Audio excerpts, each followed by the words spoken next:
Let me tell you why I'm standing here. Spring break happened, and only during spring break and Christmas do I get to come to full staff meetings with the whole staff.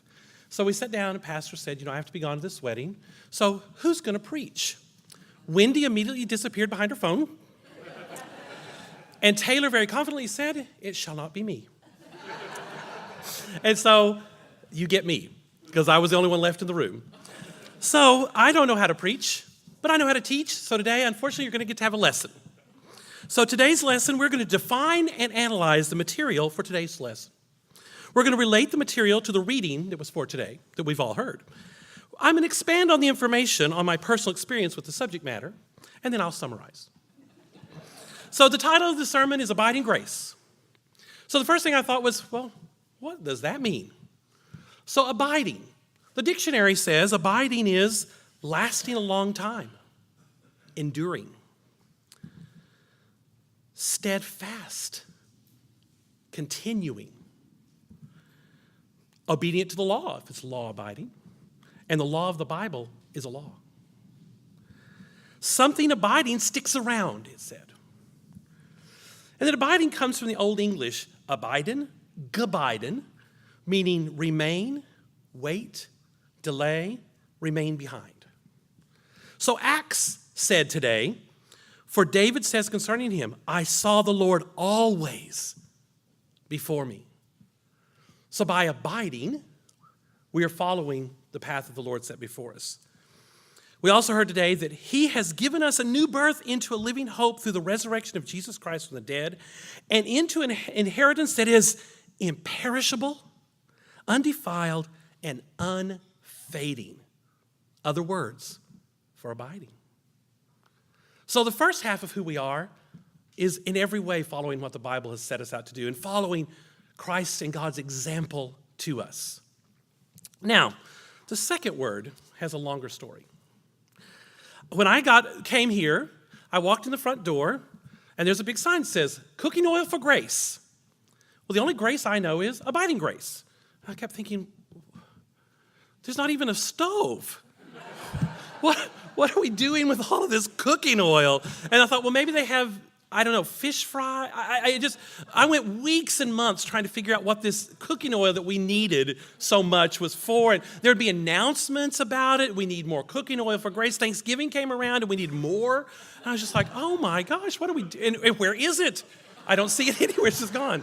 And so it took me 2 or 3 months before finally someone explained to me that grace was not us, grace. That grace stood for something else. Those letters stood for some other organization besides us. And I thought, well, then it made me think, well, what do we stand for? What does our letters mean? So this is my part. Here's what I think they mean. G, to me, stands for genuineness.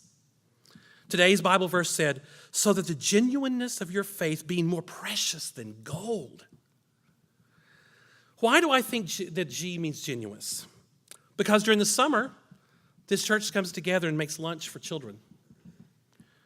Because we do cooking oil for grace. And we show genuine care for other people.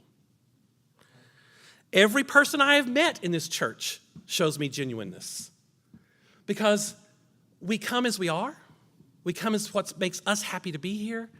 We bring different backgrounds, different countries, different states, different everything, and we enjoy that. We don't try to change and be something we're not.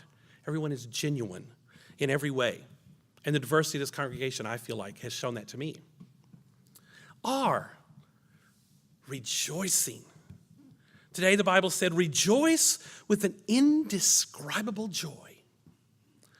I get to experience that every Wednesday night with our wonderful music ensembles. All these volunteers that come together and work to rejoice and to hopefully come in front of you and rejoice with you in the great gift that we have. We have a great day of service where we rejoice in the fact that we have strong backs and that God has given us a gift that those folks that we're going to help don't have. That is rejoicing. And then the fact that you are sitting here and we come together on Sunday mornings and we lift our smiles, we lift our hearts, we lift our voices in praise. Shows that we are rejoicing. And that's what R stands for. A to me stands for a family. Today's psalm said, in your presence there is fullness of joy. And if family doesn't bring anything but joy, it certainly does that. And I see that when I see pictures from the Heart's Farewell Open House. The wonderful gathering of family that was there that day. When I hear about the Stephen ministers, if family isn't anything, it's there when you need them, whether anyone else knows it or not. The gathering time before services, when we're so happy to see each other. And family doesn't necessarily get to see each other very often, but we get to see each other at least once a week, hopefully. Those who aren't traveling and working and all those things that happen. Friendly competition. We have a chili cook-off today. So we have a little friendly competition.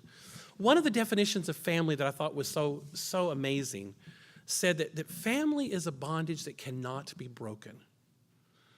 It is not necessarily related to blood. I thought, man, what a wonderful definition of church and what church is. At least it has been for me, and I know for you because you're here. And so I think that we are a family. So we are genuine, we are rejoicing, we are a family, and we are Christ-like. Today the psalm said, all my delight is in the godly that are in the land, upon those who are noble among the people. So how do we show that? We took, 50 Easter baskets to Alvarado. We had a pile of bags to donate last week. We've donated supplies so that folks can have an even better prom. In the kitchen, there's a freezer full of food. If anyone was to need it, it's there, ready to go.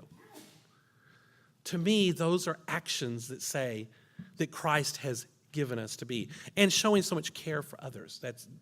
That is Christ in every possible way. So we're genuine, we're rejoicing, we are family, we are Christ-like. And the last one I feel like is embrace. The gospel said, blessed are those who have not seen and yet have come to believe. Embrace also means accept. So with the gospel talked about it, if you haven't seen me, but you accept that there are people who've never seen me and they accept, they embrace the salvation. And I believe that we are in this place today because we have embraced a belief in the salvation that God has provided for us through his son's death and resurrection. This church shows that it has embraced its salvation through its many outreach works, some of which I've listed, through the way it worships together. This place was packed last week. It was amazing. And by embracing others. And I stand before you as one of those people. I came to this church a complete stranger. And I found family here like no other church experience I've had. And so I feel like Grace embraces those that it meets and comes into its family. So what is abiding grace to me? In a summary, in a good fashion lesson, hopefully you'll give me a good evaluation. What is abiding grace to me? It is a steadfast and enduring Christ-like family that rejoices in God through actions that are embracing and genuine. Amen.